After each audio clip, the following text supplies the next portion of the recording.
Okay, hello everybody. You will notice I have my camera off. There is a purpose to that. It won't be off the whole time, but I do have a purpose. Um, I see we still have a few people entering, but I think we'll get going here just so that we have enough time to utilize all the time we have here. So, good evening, everyone, and welcome to Strengthening Your Application to UVic Law. Thank you for taking the time to join us. Before we begin, I would like to acknowledge with respect that the University of Victoria is located on the traditional territories of the Lekwungen, Songhees, and Esquimalt peoples on whose territory the university stands, and the Lekwungen and Wasanix peoples whose historical relationships with the land continue to this day. We are grateful to live, learn, and work on these lands and recognize the ongoing relationships that Indigenous peoples have with this place.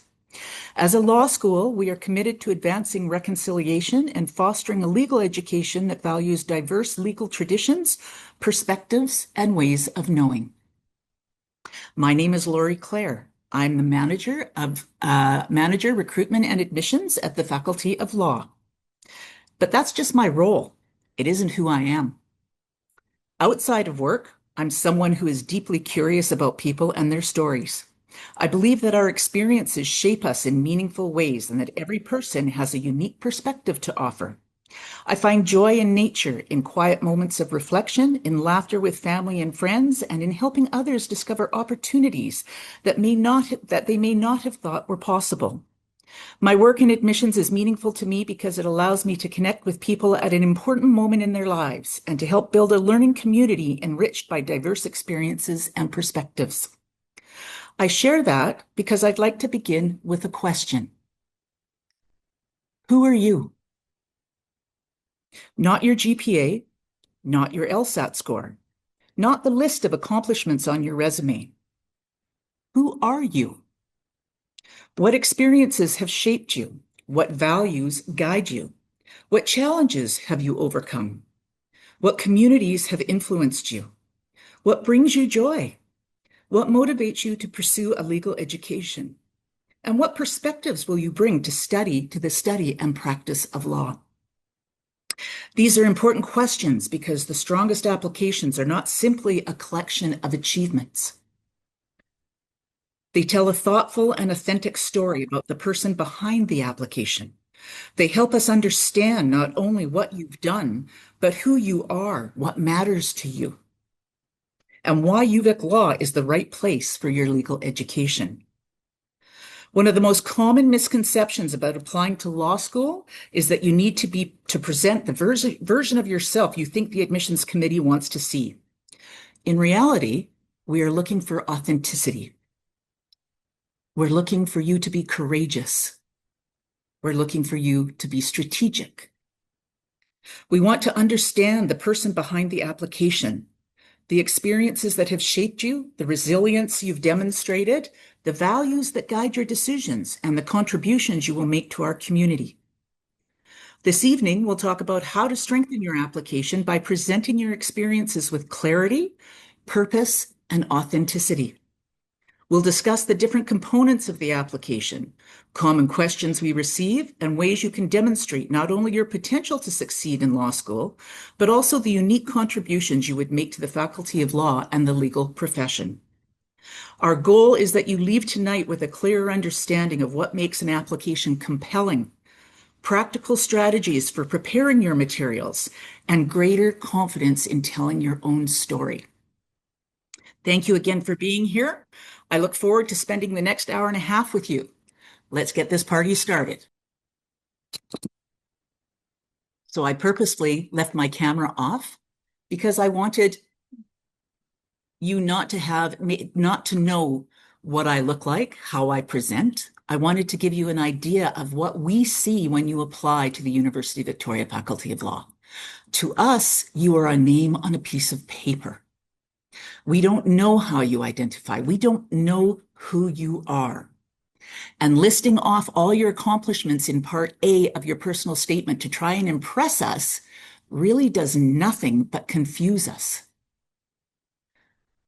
Do you identify as Black, white, indigenous, a person of color?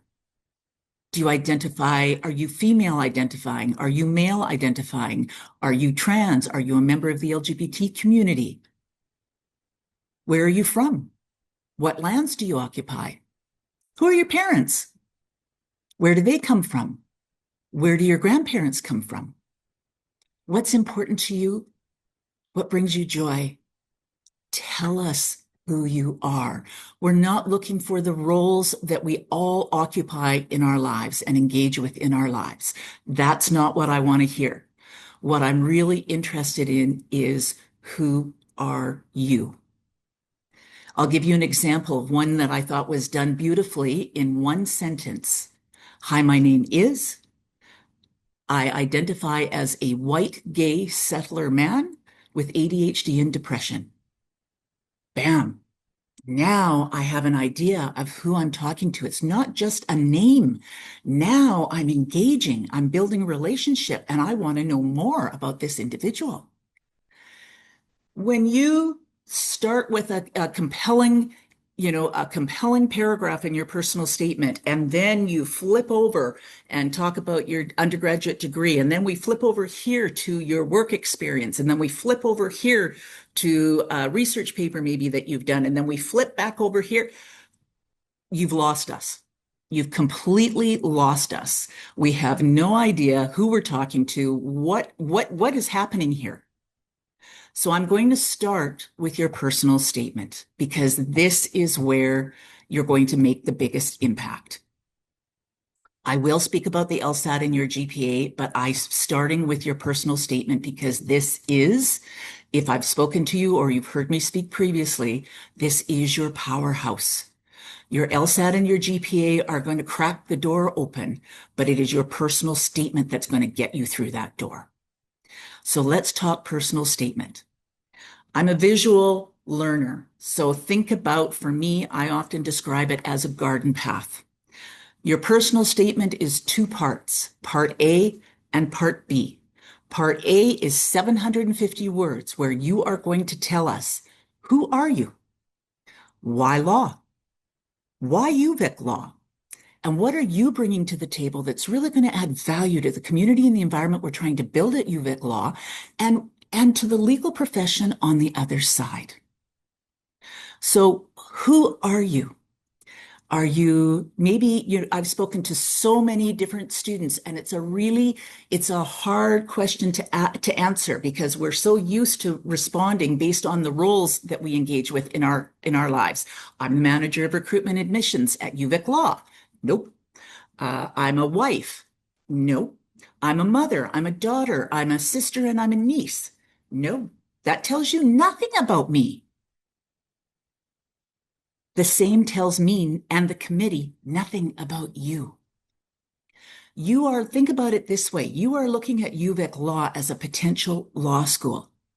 We are looking at you as a potential student here at the University of Victoria.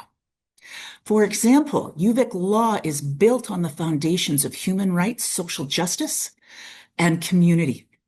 Those are three core values that we hold deeply here and will be threaded throughout every aspect of your experience at UVic Law. If social justice is not an area of interest to you, that's great. There are many law schools where you could potentially find an area that's of more interest to you. That's not going to hurt our feelings. But we need to know that that is something that you're interested in. Human rights. Are you interested in that? Are you interested in being part of a community and having an impact on community, not only locally, but nationally and internationally as well? Maybe you're interested in Indigenous law or business or our co-op program. All of these things can be reflected throughout the entirety of your application, not just in your personal statement, but that who you are serves multiple purposes. If you can turn the lens of your camera and shine it on yourself, not just to take a picture of yourself, but to actually really take a good look, a deeper dive into who you are and articulate that in a paragraph at the beginning of your personal statement, not only does that form relationship with us immediately, It also shows us your potential for success at law school, which is what we are looking for in every application that we review. Your, your ability to articulate clearly and concisely in a paragraph who you are. So we have an image of who we're talking to, tells me not only now we can engage with you, but also it tells me this is somebody who's going to be able to not only come in and manage the rigor of law school, but this is somebody who knows themselves well enough that if you're in a class and something lands hard for you, you're not going to take that personally. You're going to be able to engage with somebody with curiosity, with kindness and respect, and perhaps ask a question. Can you please repeat what you just said? And when they do, wow, that's really interesting. Or, wow, that landed really hard for me. I'm wondering, maybe we could go for coffee. I'd really like to understand, was that an intentional comment? Or maybe you just made that because you didn't understand. Let's go and chat about it.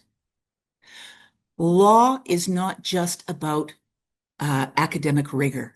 It's about understanding the impact that law has on people and our families and who we are as individuals and communities, etc., locally, nationally, and internationally. You're going to be in a class with people from all over Canada, internationally, people who look different than you, people who have different lived experiences, people who speak different languages, some who are physically disabled, people with mental health issues, you name it. And you're speaking about a legal system that in many ways is fantastic and in many ways continues to cause harm and oppress. We want to know that you're not only going to be able to manage the rigor of law school, you're going to be able to manage some pretty heavy duty emotions that could be triggered when you're talking about the legal system in which we currently live. Who are you? Reflect on that and really think about it. We're not asking you to write us a Shakespearean paragraph here. Think about it as like we're having coffee. We're sitting across the table, we're having a conversation, and I say to you, who are you? You're just talking to us. Yes, it is. You're applying for a professional program. We are going to be looking at how you write. We are going to be looking for spelling and grammatical mistakes, but we're really looking more intently at your voice, at your ability to articulate who you are, which leads into the next paragraph or the next stepping stone in the garden path I referenced earlier. Why law? You don't have to identify to us a specific area of law that you want to pursue.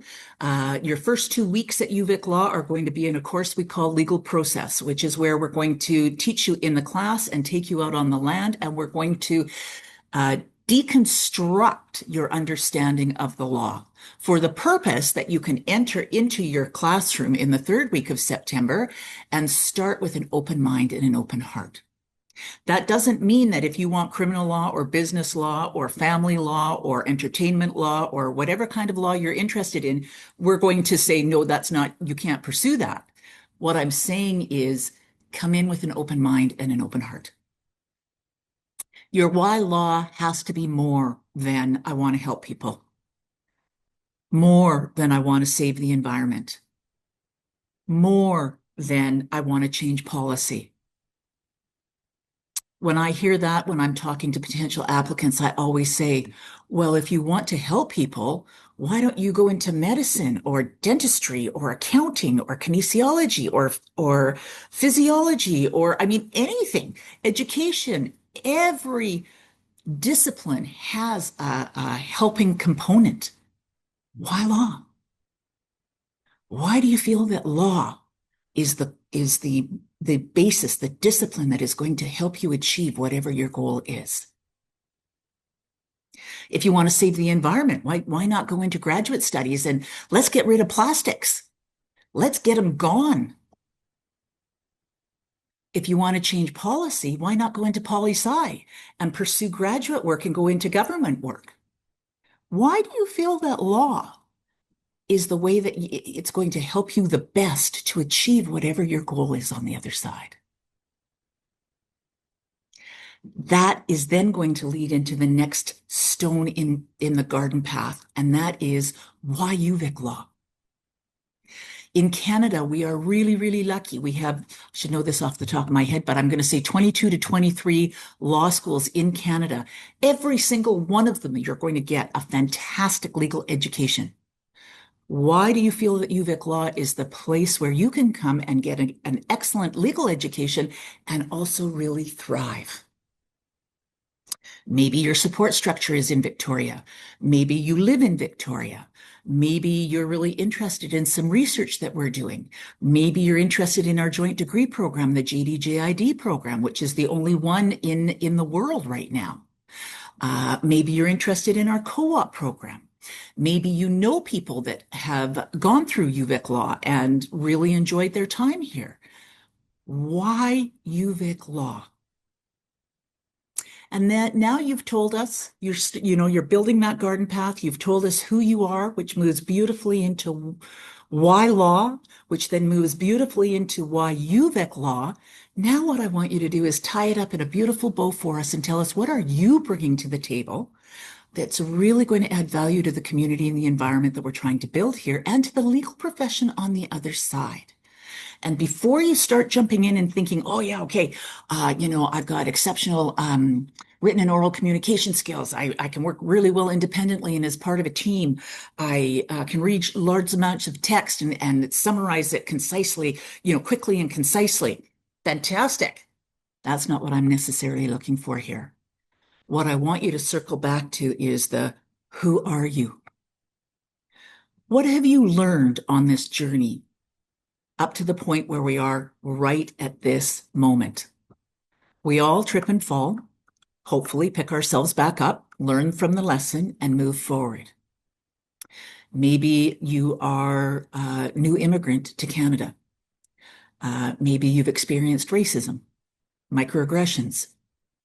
Maybe you are someone who's experienced intimate partner abuse, and you have gone through that process and you are in a position now where you are thriving. Maybe you've had some type of different experience. Think about that walk, that journey, and what have you learned? So, for example, if it was me, I would say something to the effect of, I've learned and I continue to learn forgiveness. I've learned humility, big capital letters. I have learned that I walk through the world with a lot of privilege and power because of the color of my skin, not because I've achieved anything amazing or done anything spectacular, but because I was born with white skin. I walk through the world with a lot of privilege and power. And as a result of that, I feel very accountable, and I feel a need to always be aware of that power and privilege and use it to the best of my abilities to help others whenever I can, whether that is buying a coffee and a sandwich for an unhoused individual, whether that is, just smiling at the person at the grocery store. I try to ensure that I walk with that accountability at the forefront of my mind all the time. This one is probably going to be a little bit harder for you to believe, but I do actually really try to practice this. And that is listening to understand rather than listening to respond. Think about, what have you learned based on your lived experiences? What have you learned that is going to add value to the legal community we're trying to build here at the University of Victoria and to the legal community beyond? I find that when I talk to potential applicants to UVic Law, or even people who were refused the first time and are reapplying, often when we have that check-in around how they could strengthen their application, I find out that, for example, many are dealing with mental health issues. That's just one of many examples. And there is It saddens me and makes me realize that there's a real narrative out there that I just maybe choose not to participate in, and that's shame around their mental health, whether it's anxiety, whether it's depression, whether you identify with ADHD, autism, whatever it is. At UVic Law, we see those as your superpowers. We see those as your strengths. If you're physically disabled, if you are, I have somebody who's blind, completely blind, whatever you are experiencing, we don't see it as a deficit. We see it as a power. You are here. You have arrived at our doorstep, and that takes courage. That takes empowerment. That takes strength. And that is what is also needed to become a lawyer and to practice law on the other side. So I guess what I'm trying to say by introducing that piece is, who are you? That's part of who you are. Tell us about it. Your personal statement, lead with authenticity, vulnerability, courage, and be strategic. So we're going to move into part B, which is where I really want you to be strategic. So your part A is a love letter to yourself.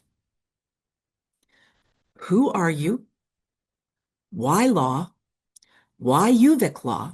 And what are you bringing to the table that's really going to add value to the community and the environment we're trying to build here, as well as to the legal profession on the other side? Be courageous and just talk to us. Part B is where you're going to tell us more. So now we've read your part A and we're going, oh my God, this is somebody. Okay, let's see what they say in their part B. Don't disappoint us. Please don't disappoint us. Your part B can be formatted like a CV. I do not want your CV, but it can be formatted like a CV for ease of reading. So, for example, I always suggest to people, start with your education. People think that we go to your transcript first. We actually don't, or most of us that I know who are on the admissions committee do not. I go to your personal statement first. And I know many committee members go there first as well, because I want to know who I'm talking to. Because your GPA and your LSAT, while they do play a significant role, as I've mentioned before, and I will continue to highlight throughout this presentation, it's your personal statement and your other statements, depending on the stream and the program that you're applying for, that are going to kick that door open for you and get our attention. So always put your education first. People, again, often think, well, I've submitted my transcript, so you obviously know, what I did and where I did it and what my grades look like. No, put your education first. So University of Victoria, BA, BSc, poli-sci, always put in parentheses the dates. So 2020 to 2024. We don't care how long it took you to complete that degree. So again, don't hesitate putting those dates in there. Don't leave it at University of Victoria, BA in Poli-Sci, 2020 to 2024. That, again, tells us nothing about you. Tell us something. What did you take away from that poli-sci degree? So maybe do an indented bullet. Maybe your poli-sci, here's where you're going to be strategic, ties in with your why law. Maybe through your poli-sci, program, you took some courses and discovered, how law actually impacts policy. And you want to go in and you want to make changes. Tell us a little bit about what you did, what you took away, what was the impact, what was your takeaway, and what did you learn from that undergraduate degree? If you started somewhere else, so for example, if you're here in Victoria and started at Camosun College, University Transfer Program, for example, the dates. Tell us a little bit about that program. And then what I want you to do once you've listed all of your post-secondary, I don't need your high school, just your post-secondary, I want you to include a paragraph. Some people call it a reflection. You can call it a summary. You can call it whatever you choose. But a reflection where you tell us what was your takeaway, what was the impact, and what did you learn? Here you could say, if you could say my post-secondary provided me with the opportunity to further expand on my exceptional written and oral communication skills, my ability to work independently and as a member of a team, my ability to read large amounts of text and summarize them quickly and concisely. Um, or here's where you could say, I took this course and tie it in with your why law or something else, but give us some insight. What's your takeaway from that degree? Once you've done that for your education, then I'd like you to move on to your work experience and do the exact same thing. So if you were the manager at Starbucks, put the dates and then do an indented bullet and tell us a little, what were your responsibilities? Don't assume we're going to have any idea what a manager at Starbucks does. So, indicate what your responsibilities were, then do the exact same thing for all your employment, and then do a summary. What was your takeaway?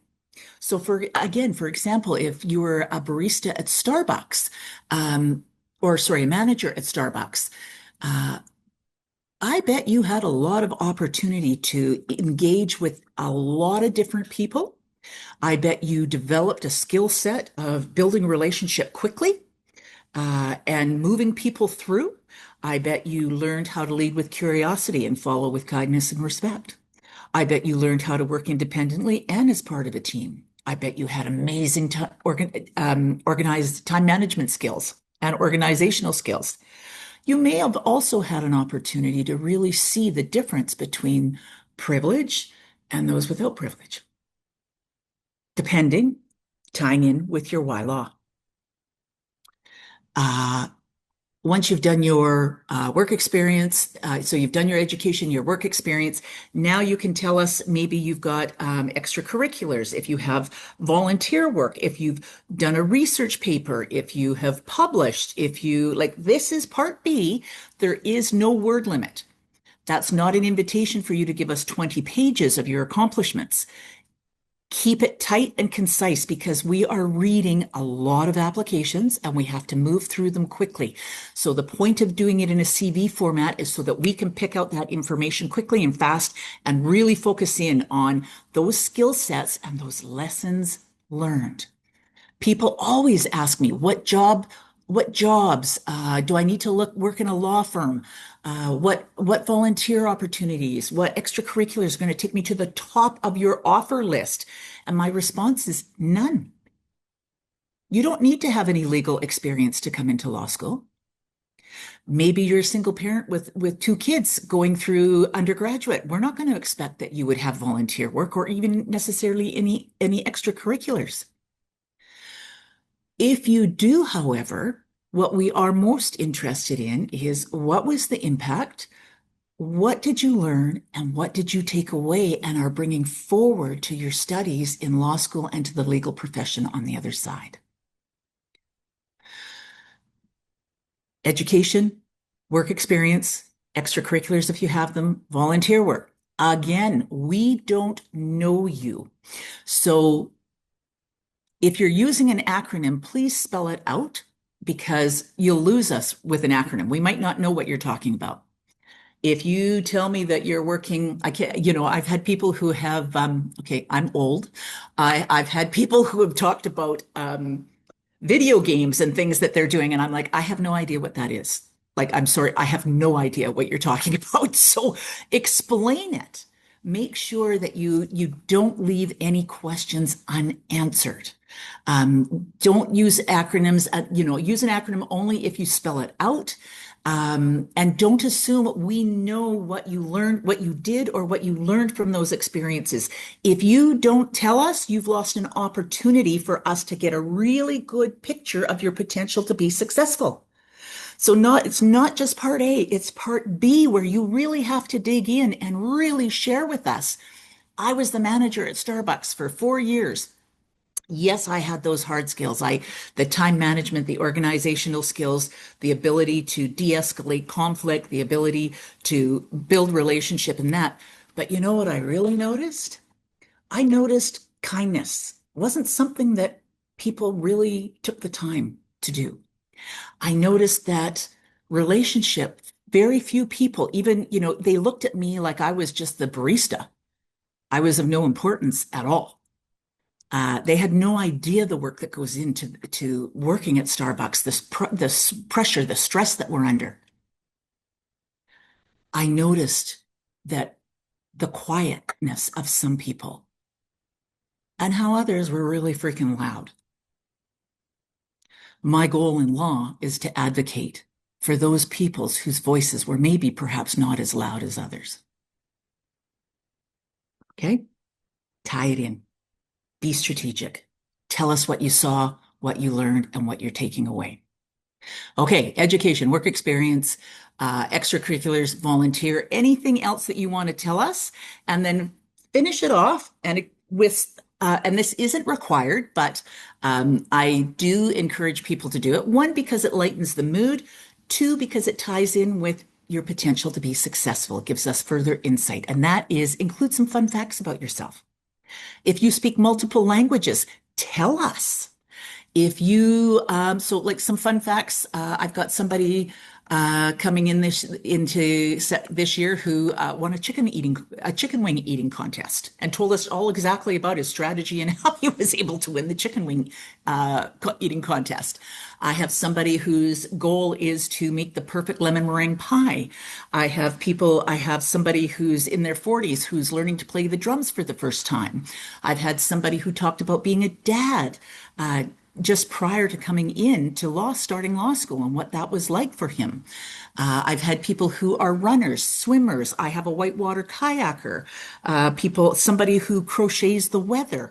You know, what that shows us, again, circling back to not just the academic rigor of law school, you are going to be dealing with and talking about a legal system that continues to cause harm and oppress. You are going to be talking about really hard and difficult things that have happened to people where the law may have failed. That has the potential to trigger some pretty big emotions for people. At UVic Law, we have amazing support. We have an amicus program. We have a whole student support office. We are an amazing community here, so there's lots of people that you can talk to. But we also have a lot of students, which means those immediate supports might not be available to you when you need them. We want to know that if you are triggered and those emotions are a little bit overwhelming, you have other ways of managing those emotions until we can connect with you to support you further. Okay? Fun facts. So that is the personal statement. We'll open it up. We'll open it up here in a little bit later for questions. The other two things that I think are big for everybody and are becoming, unfortunately, a bit bigger for us as well, and that is the LSAT and GPA. So we take your GPA for us, we do it cumulatively. So from year one to whatever, however long it took you or wherever you're at in your degree program, I will calculate your GPA. We use a 4.33 scale. So I will translate whatever post-secondary educational institute you are completing your undergraduate degree at. I will take their GPA scale and transfer it over into our 4.33 to calculate your UVic Law GPA. I will also, depending upon the number of credits or units that you have completed, UVic uses units, which are 1.5 units for every 3 credits. Depending on the number of units or credits that you have completed, I have a sliding scale and I will use that to discount some of your lower grades anywhere throughout the entirety of your undergraduate degree to give that GPA as much of a boost as I possibly can. And then I will take your highest LSAT score completed within 5 years of application to UVic Law. They're weighted 50% each. And they come out as an index score. And that index score can be anywhere between 0 to over 1,000. And I do that for every applicant in every admission stream.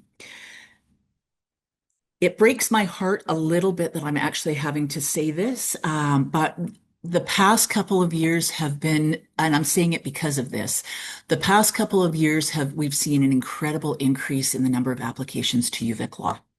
The LSAT scores and the GPAs are stratospheric. I actually had two in the applicant pool this year that got 100% on the LSAT. I've never before seen that.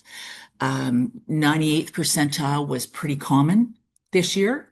Um, and, a 4.0 GPA was not uncommon either. We are very well known for a holistic review, and we do continue to do holistic review. We value that, and it really aligns with our values and who we are. Uh, and having said that, the LSAT and the GPA are part of that holistic review. So what saddens me here is I have not, over the past several years, indicated a minimum GPA for people. I'm actually going to do that this year. What I want to follow up is, which I always do, is don't self-select out if you don't get this LSAT score. Again, we are looking holistically. This is a goal that I'm looking for you to achieve. If you get a little bit below it, do not self-select out. So 160 is what I'm looking for across all the admission streams and both programs. If you're coming in with a 158, I still want to see your application. Anything below a 150 on the LSAT in any of the admission streams, you're going to, based on what we saw last year and what we saw the year before, I would say you might want to think about waiting another year, rewrite that LSAT and get it up. Just because the pool is so highly competitive. So 160 is your goal to aim. If you get less than that, if you get anywhere between 150 and 160, I would say I still want to see your application and really focus in on the personal statement and any other supporting documentation that is required for the admission stream in which you're applying. Anything below 150, I still welcome your application, but I would say you would probably have a stronger chance going back and rewriting it again and coming in the following year. Okay. So I've mentioned so that all of the information I've given you applies across all of the admission streams.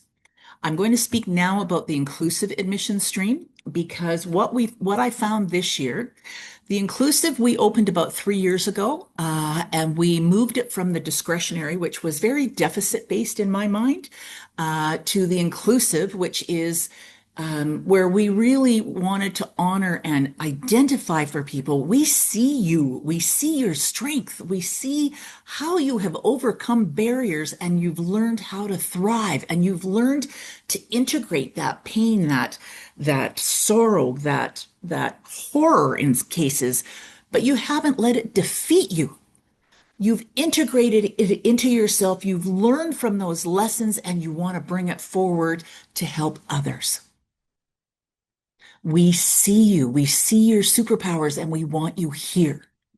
The challenge I found this year, we had 400 applications in the inclusive admission stream. Many of those had a 98th percentile and a 4.0 GPA. They also had a very compelling story to tell.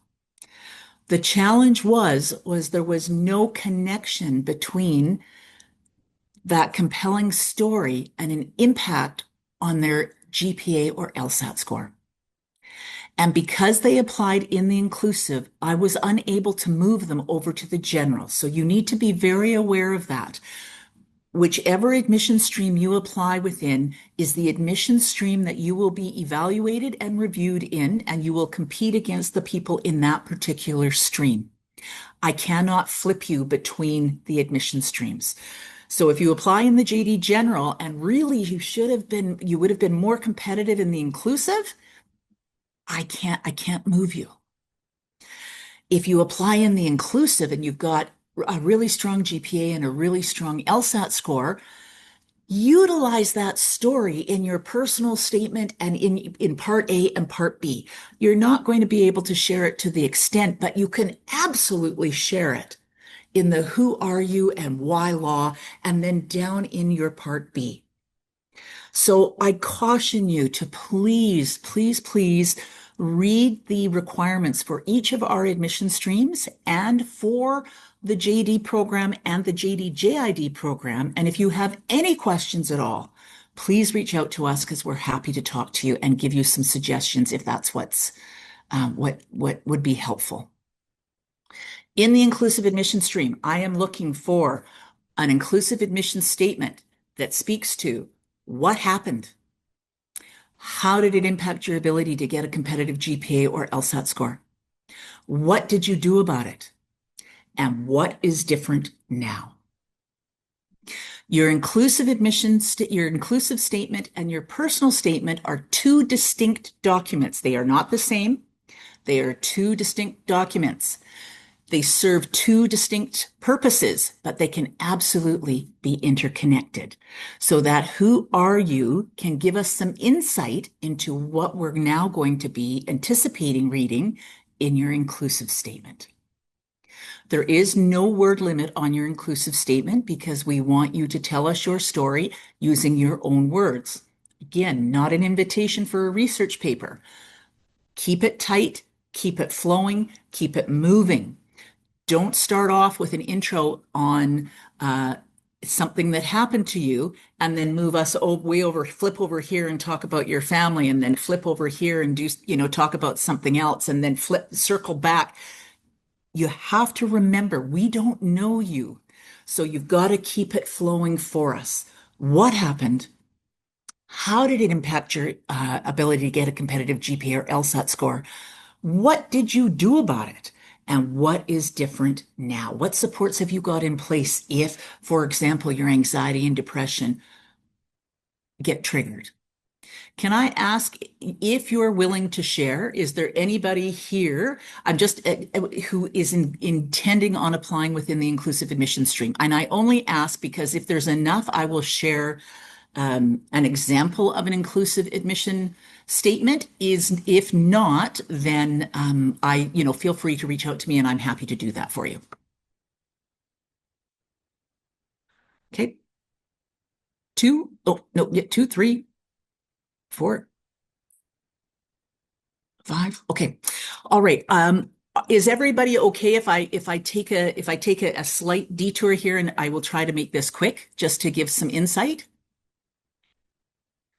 Okay. Hopefully that's okay. Oh, thank you. Thank you. Okay. I will try to do this quickly. I'm going to do this. I'm going to use myself as an example. Okay. This is not a true story. But I'm using myself. So here's my inclusive statement. I was born and raised in Victoria, never left. Went to elementary school, middle school, high school here in Victoria. I lived a pretty privileged life. I come from a family of 4. I'm the eldest daughter, and I have a very, very close family. I did all of the things. I did swimming, I did dance, I did track and field, I cross country. I did all of the skating, all of the fun kids things. Had really a very privileged and very lucky life. When I graduated high school, I graduated at the top of my class with a really high GPA. And as a result, I received lots of offers from universities across Canada. And many of those offers were accompanied by a pretty hefty entrance scholarship. Being 18, never having left home before, I decided, let's go, and I'm going to go on an adventure. And I accepted the offer at the university as far away from home as I could possibly get. And so I packed up my stuff and off I went. And I landed in a province where I knew nobody. I had never been there before, and the first language was not English. Off I go into my first year of university. By the end of April, I was on academic probation. I was dealing with feelings I couldn't even have told you how to name them. I didn't know what I was dealing with other than now when I reflect back, I would say shame was leading the pack on that one. Um, so I lied to my parents and my family and friends, and I told them I wasn't coming home because I had a fantastic job opportunity and I was going to stay where I was and work for the summer. What I did was started to drink and started to take pills to numb whatever these feelings, what was happening in my body. I couldn't figure it out. That's how I spent my summer. By the time September rolled around, I had convinced myself that that was just an anomaly. I was going to go back in and I was going to rock it. In November, I collapsed in class and I was taken to health services and I was diagnosed with severe depression and anxiety and addictions. I started one-on-one counseling. They assigned me a psychologist and a doctor who specialized in addictions. And I joined an anti-anxiety support group. I With the help of that support team, I was able to sort of backdate drop my grades in that fall term. So I didn't end up with failing grades. I ended up with withdrawn for extenuating circumstances. And I reduced my course load in the January to April term. And by the end of April, you do see a little increase in my grades. Nothing stratospheric, but they're definitely moving in the right direction. With the support of that support group, I decide I need to go home. So I go home and I share with my parents and my family and friends what's been going on. And they're hugely supportive. I enroll in a university closer to home and I'm still doing one-on-one counseling. I'm doing addictions therapy. I have started the process, and I'm continuing the process of withdrawing from the pills and the alcohol. I've discovered mindfulness meditation and yoga, and I've also discovered running. I find peace in running. I start my third year of university, and by the end of my third year, you can definitely see an improvement in my grades. We're going up in the right direction. I've been clean for a short period of time. I'm prepping for my first half marathon. I'm still really focusing on that mindful meditation, the yoga, and eating properly and getting enough sleep. I go into my fourth year, and by the end of my fourth year, I graduate with a decent GPA, one that I feel I can hold my head up with pride. I've run my first marathon. And again, still doing mindfulness meditation and yoga every day. I've met my partner. My partner and I have moved out together. Now it's 2 years later. I've been working for 2 years. I have been clean for three. I've run my marathon. I'm prepping for my second marathon. I'm still really focused on mindfulness meditation and yoga and enough sleep and eating really well. And I am mentoring somebody through the addictions program. Uh, my partner and my family and my friends are hugely supportive of me going back to law. UVic law is close to my home. I have a huge support structure here. Um, and I know that UVic Law has great support. You've got the Amicus program, you have the student support program, and I also have a huge support structure outside of UVic Law. The biggest lesson I've learned from this whole experience is there is no shame in asking for help. If my anxiety or depression, I get triggered, I will be the first one on your doorstep asking for help. So I hope that that highlights for you what happened. How did it impact my ability to get a competitive GPA or LSAT score? What did I do about it? And what is different now? It's a narrative. You don't work for any aspect of your application. We're not asking you to write to impress us. We are asking you to write honestly, authentically, with courage, and tell us your story. Okay? With the inclusive admission stream, you're also going to be required to submit 2 references, not 3, 2. One academic and one employer or character reference, they must be arm's length. What that means is I don't want a judge sending in a letter of reference for you, and the first line says, I've known this individual since birth. I've watched them grow up. You've done. It's over. That's just now immediately invalid. Um, it must be arm's length. It has to be from somebody who can provide us with a objective viewpoint of your ability to be successful and your potential to be successful in law school. I often recommend that you meet the referee, like you email them, I'm applying to UVic Law, send them a link. I'm applying within this particular admission stream, send them the link. Excuse me. May I take 15, 20 minutes of your time? Can we go for a walk? Can I meet you in your office, bring you a coffee?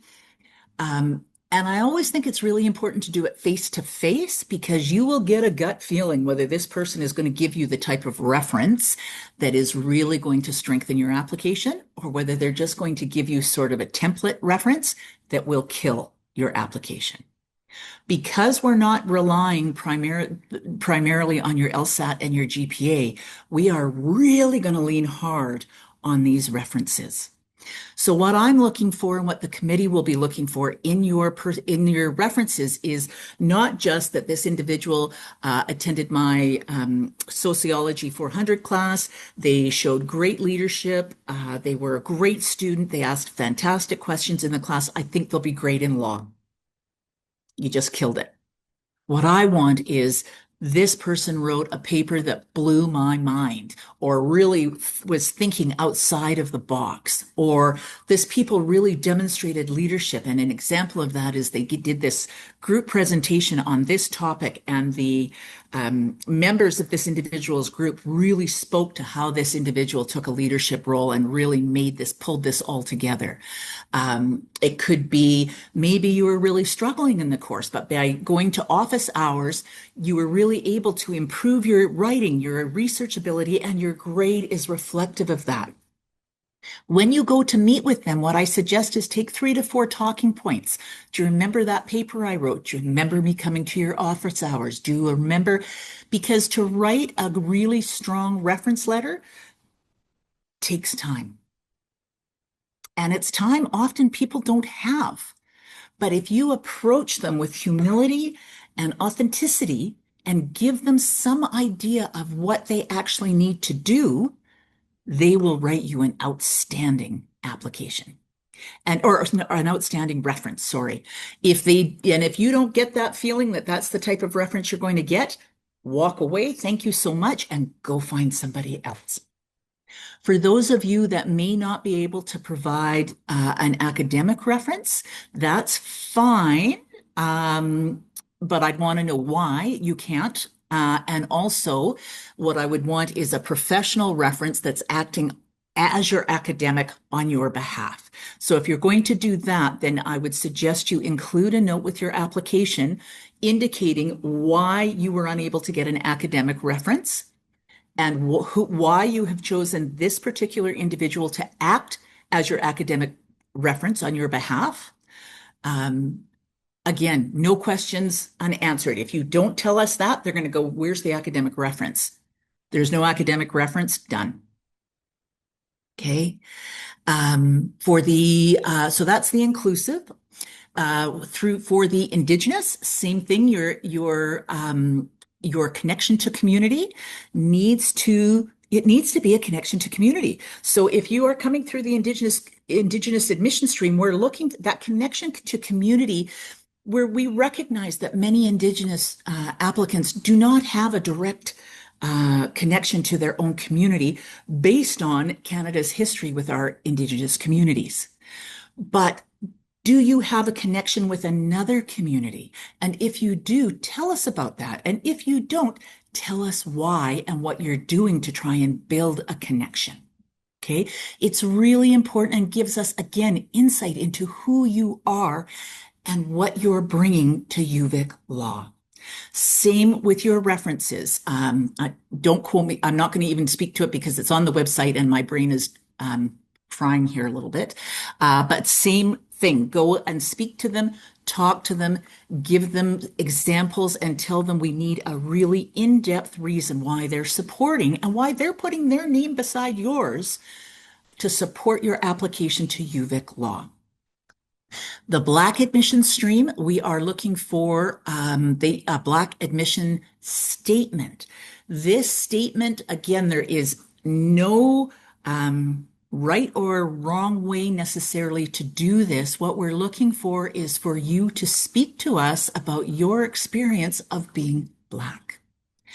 Whether that's a good experience, whether that's a bad experience, whether it's a little bit of both, whether you're biracial,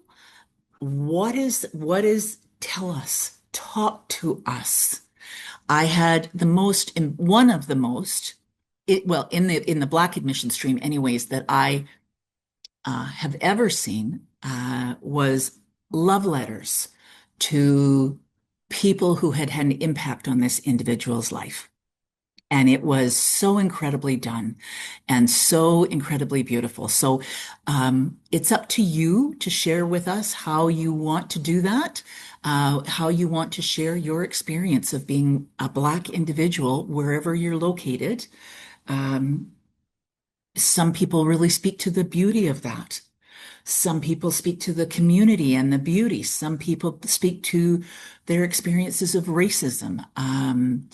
And microaggressions. Some people speak to a little bit of both. Tell us, again, in your own words, what is your experience? The JD-JID program, those are all the JD. For the JD-JID, we have two streams, the general and the inclusive. So everything I've spoken about in the inclusive applies to the JD-JID program as well. The only difference with this is not as far as the inclusive is that your references are one is going to be academic and one is going to speak to your connection to community. Again, we want somebody who can speak to us, whether you are, Indigenous, whether you are a white settler, whether you are a person of color and a settler here. We want to know about that connection to community. That connection is broadly defined, again, because of our understanding of Canada's history with our Indigenous people. So, for example, I have had people who are working on the east side, downtown Vancouver. And they're working with the unhoused population, many of which are Indigenous. And they speak about that is a connection to community. But we're not looking about what you're taking from that connection. We're also looking, what did you give back? Because we are about community and community involves relationship. So that is what we're looking at. We are looking in your application for that some insight into who you are and what's important to you so that we can get an understanding of whether you're going to be a good fit here or not. Community is huge for us. I have worked at the university for a very, very long time. I've been with law for 6 years, and I have to say it is one of the most beautiful places, physically as well as with the people whom I work with, places I've ever worked in.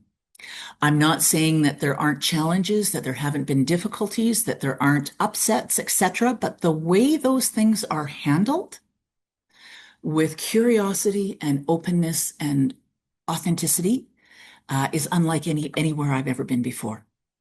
So those are the type of people that we're looking for. So tell us about you. Tell us who you are and just talk to us. We're having coffee. Just talk to me. Okay? I think I've talked a lot here, so I'm going to put it over to Kirsten and Tanis, and I think they are going to fire me some questions. Okay, so it looks like the first one is, does teaching assistant count as an academic reference? No, I would prefer to see, my preference to make your application stronger would be a prof rather than a teaching assistant.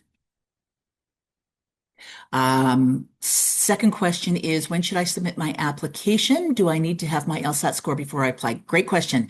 You should submit it early. We do rolling admissions, so I will start evaluating files in September. The first batch of offers will go out the third week of November. We try to get another batch out by December, and then we will just continue to roll until that class is full.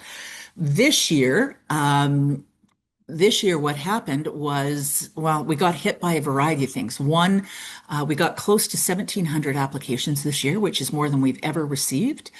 Two, the LSATs and GPAs were stratospheric.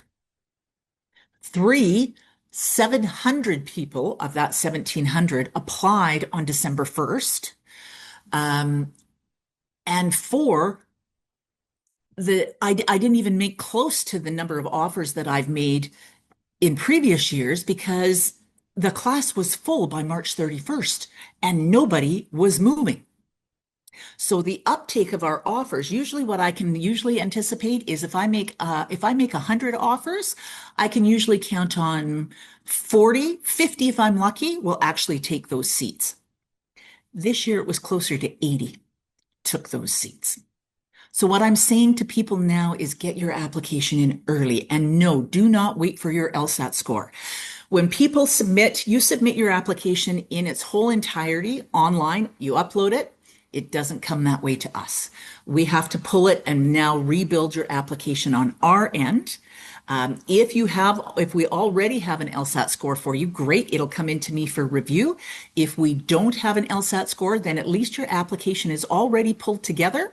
And as soon as we pull that LSAT score for you, it will go onto your application and you will go into the queue for evaluation. What happened with those 700 people that applied on December 1st, even though that is the deadline, we had to pull all of their applications together. So that takes us 2 to 3 weeks to pull all of those applications together.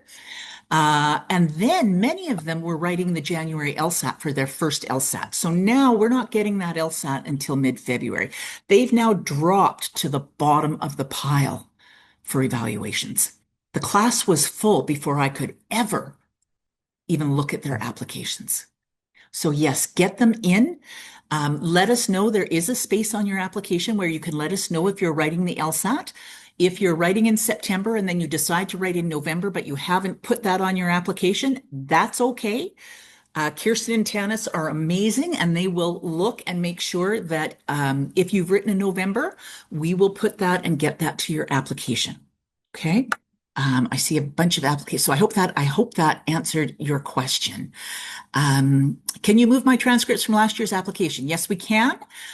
So just reach out to Tanis or Kirsten at lclerk2@uvic.ca and include your V number, your student number in the subject line, and ask them to move it over to your new application.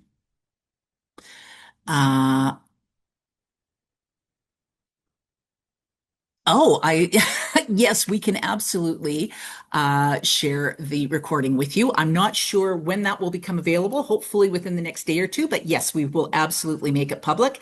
Again, I'm not sure where, probably on the website. But if you don't find it there, feel free to email myself or Kirsten or Tanis, and we can absolutely send it to you. Is there a GPA minimum ballpark, and is it based on the 4.33 scale? This is a really tricky one. I'm going to say yes. Yes, it is based on the 4.33 scale. So that would be 3. Anything less than a B, unless you've really got an outstanding LSAT and an outstanding overall application, it's going to be tricky.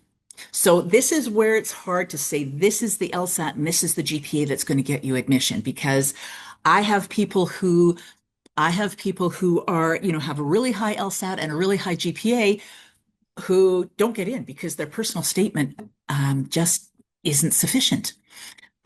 Whereas I have people with a 3.2 and a 78th percentile on the LSAT and an outstanding personal statement get an offer just like that. So, but I would say just as a guideline, you want to aim to have a B average throughout the entirety of the GPA that I'm going to be calculating to give you your best shot. If you're less than that, then you really want to focus on getting higher on that LSAT score. I hope these are answering the questions.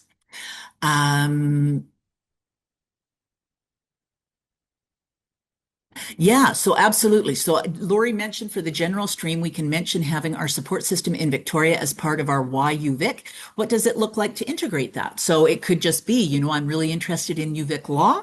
I've lived in Victoria, or I currently live in Victoria.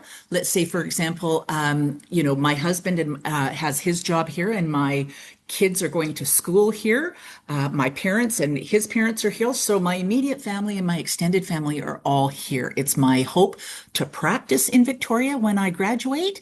So UVic is obviously, one of my core choices. Additionally, maybe you're interested in the co-op program or how we integrate Indigenous law into right across the JD, and the JD program.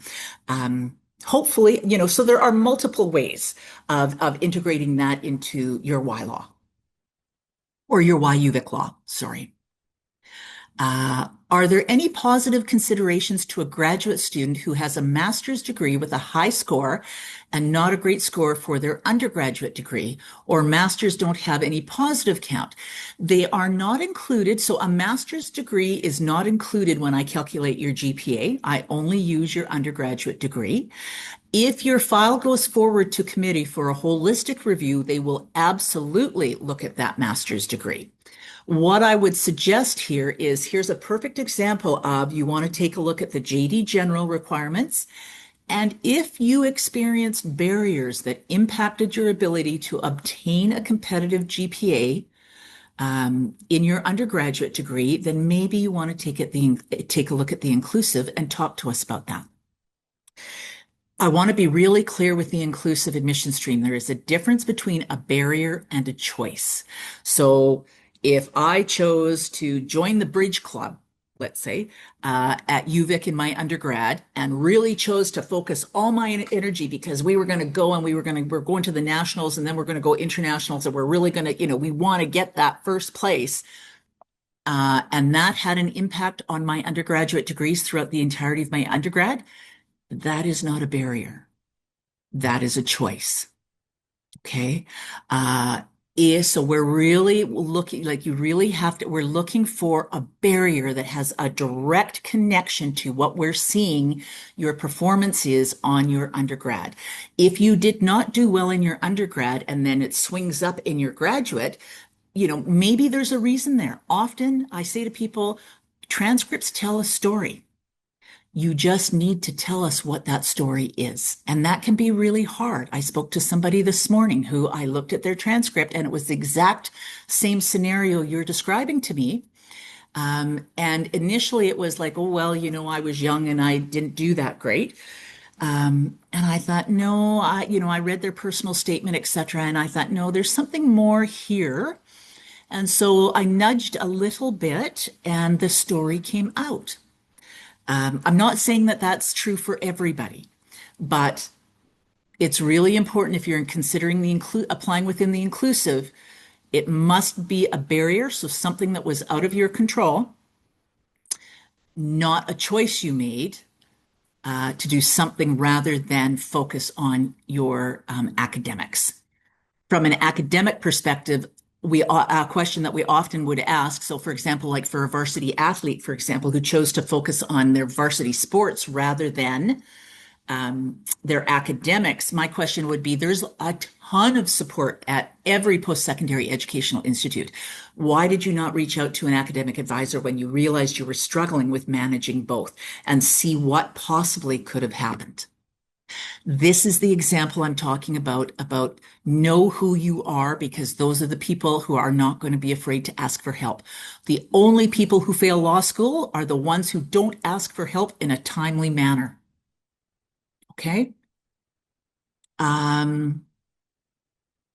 For the inclusive admission stream, are those also on a rolling basis? Yes. And just to let you know, the way it usually works is I start working with the presumptives. So those are the high LSATs and the high GPAs, because I can move through those pretty quickly. The other committees, the JD General, the inclusive, the Black, and the Indigenous and the JDJID usually start getting together and meeting usually October, early November. So those offers will probably come out in the December batch. So don't panic if you're not in that first batch. They will start coming out fairly quickly. For mature applicants, would master's degree scores be given consideration? Same as I spoke before. We don't have a mature applicant admission stream. But if you apply through any of the other admission streams, it would be taken into your graduate would be taken into consideration in a holistic review. To be clear with application question, an early application without an LSAT essentially holds your place in the application queue until the LSAT score comes in. Doesn't hold your place in the queue, no, but what it does is it allows Kirsten and Tanis to pull that application together. So all we're waiting for is your LSAT.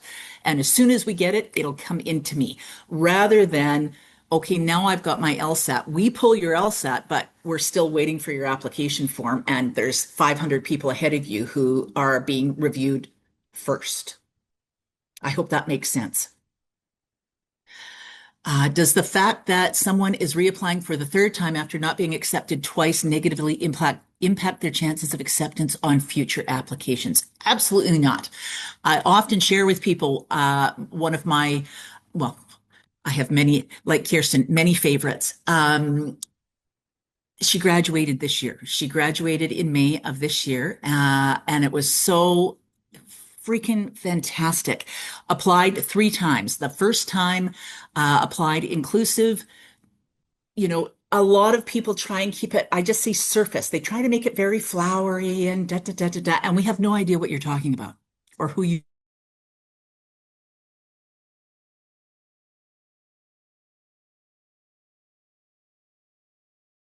often ask people or suggest to people who are applying with inclusive when you're getting ready to write that inclusive statement, have somebody on speed dial, even have somebody in the space with you, because it can bring up a lot of emotions.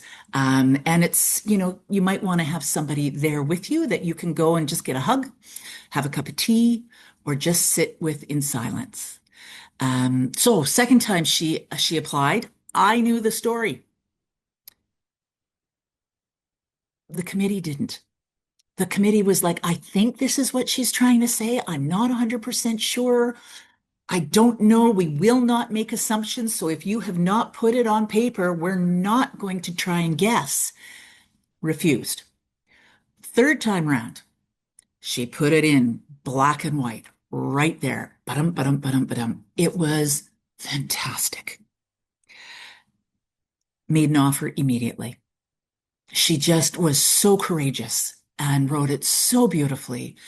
And what I love about the work that I do with all of you applicants is I see you. I have the honor and the privilege of seeing you, and I see you as you go through your JD or your JDGID program, and I see the empowerment that you grow with. And when you walk across that stage, it's so fantastic to know that you are going out into the world. You are the hope for change in the world. And I know that's a heavy load to put on your shoulders when you're not even here yet, but man, we are looking at people and the graduates that we graduate, and you are going to change the face of the legal system. You are going to change the face and the lived experience of the Canadian judiciary. I often say to people, think about, let's say you identify with ADHD and you go out and practice for 10 years, and then you decide to open your own law firm, and the first person that walks through comes in and says, I'm being discriminated against in my place of work because I have ADHD and they're not providing me with the supports I need to do the work I know I can do. And you go, have a seat, come on in. I too have ADHD and let's chat. You don't have to explain to that person.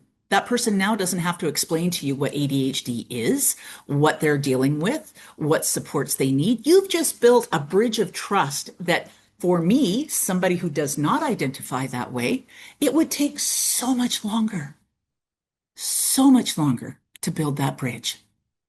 Not only that, when we have you in those types of positions and potentially out into the judiciary, you are going to make decisions based on not only your learning, but your lived experience and your understanding of what it's like to live that way. Okay? So, no, the fact that you're applying for a third time will not be held negatively against you. We will be incredibly impressed. Okay, aside from the things mentioned previously, what other aspects of application would make it competitive? Um, Honestly, nothing. I'm going to say it's not your jobs. It's not, doesn't matter whether you've done a double degree or an honors degree. It doesn't matter what educational institute that you've attended. I mean, they will look at your courses, but really what it's going to be is your authenticity, your courage, how you write about, and your passion. Why do you want law? Why is that important to you? We're in a situation in the world right now where big changes need to happen. There's divisions that are happening that are breaking my heart. And we need people who know how to repair, how to work together. And I will tell you that one of our alumni shared with us that they love, and this was an alumni who works in big law out of Toronto, that they love hiring our UVic grads because our UVic grads know that working in community is, and how to do that and how to do it well. They just easily slide into that. That's, working independently, but working as part of a team. You have to know how to do that. And you have to know how to build relation and how to, as John Burroughs says, disagree agreeably. Okay. Dun, dun, dun, dun, dun. Okay. I'm getting the impression that Part B is a bit more up to the applicant in terms of how they want to express their history and timeline. To show a story, would things like pictures in the Part B be received well? I laugh because, yeah, sometimes we get them. Sometimes we do. That's totally up to you. That's completely up to you.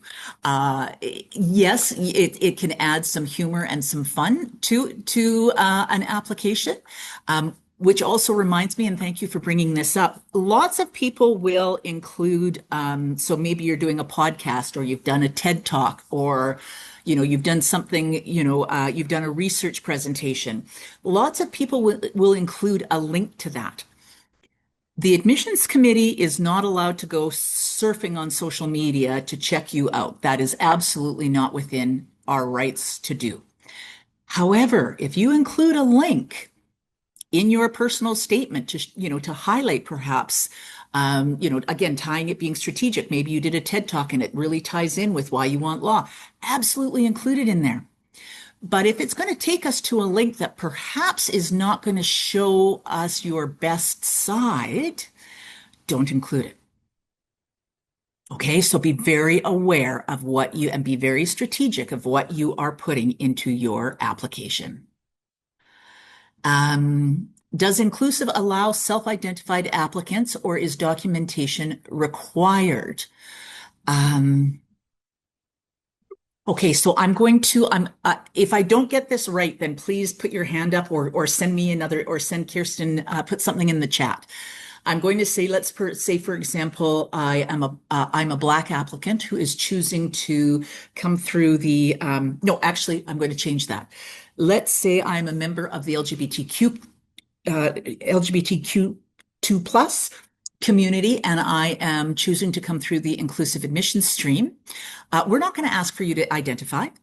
If you identify as Black, Indigenous, or a person of color from another country, no, we are not going to ask for supporting documentation. But that also is a really great question because I will give you a heads up for, I'm flipping here, but over in the Indigenous stream, you may be, as part of the new application, the university has implemented, and I can't remember exactly what it's called, but if you want to be eligible for funding opportunities, you need to go through a process at our Indigenous office where they will walk you through self-identifying as Indigenous. But that is only if you want funding opportunities. And that will be part of the UVic application. But just so you are aware, that for Indigenous students who are applying in any admission stream at UVic Law or any either program, that will be a requirement for you this year, starting this year, if you are interested in receiving any funding opportunities. But for anything else, no, we don't require self-identification. We are trusting that what you are telling us is the truth. I hope that answers that. Does the admissions committee see that you were a previous applicant or are you just a new file for review? Not all of them, but if they have been on the admissions committee before and know how to use the system, yes, they will see that you have been a previous applicant. So the only thing I would say with that is don't give me the same application that you were refused with the first time. I mean, I know that sounds kind of ridiculous, but it does happen. That's the only thing I would say about that is make sure that there is a difference and that perhaps you have addressed areas that you were not as strong in the first time in your second application. Is there any more information regarding what the sliding scale is for dropping? Oh, Tanis, bless you, Tanis. So she's included it here. So I'm just going to flip over that question if that's okay. Does applying as a mature student accountant qualify for lack of an academic reference if applicable? We don't have a mature applicant stream. You can identify as a mature applicant. What I would suggest, again, I think I mentioned it earlier, is that if you don't have an academic reference, you can choose a professional reference to act as an academic reference on your behalf, but please include a note or an addendum with your application indicating why you cannot get academic reference and why you are choosing this particular individual to act on your behalf as your academic reference. Okay, so you would have, your employer or your character reference, and then this other professional has to really speak to your academic abilities to provide us insight to your potential to be successful in law school. Okay, for inclusive stream, where impact of undergraduate degree was for medical reasons, do I need to upload proof of medical diagnosis? You can if you want. You don't necessarily have to, depending on what it is. If you choose to do that, I would keep it really, I'm just going to say really tight. We don't need to know all the details. It could be that this individual was in a car accident on this date and has been dealing with medical issues and continues to deal with that severely impacted their GPA from year 2 to year 4. Like, we don't need details. We really sort of moved away from that because we were getting way more information than we needed to know. And while, I know a lot of people who come through the inclusive admission stream often are concerned that we're going to, if they're admitted and they come in September, are concerned that we're going to recognize them and remember their story.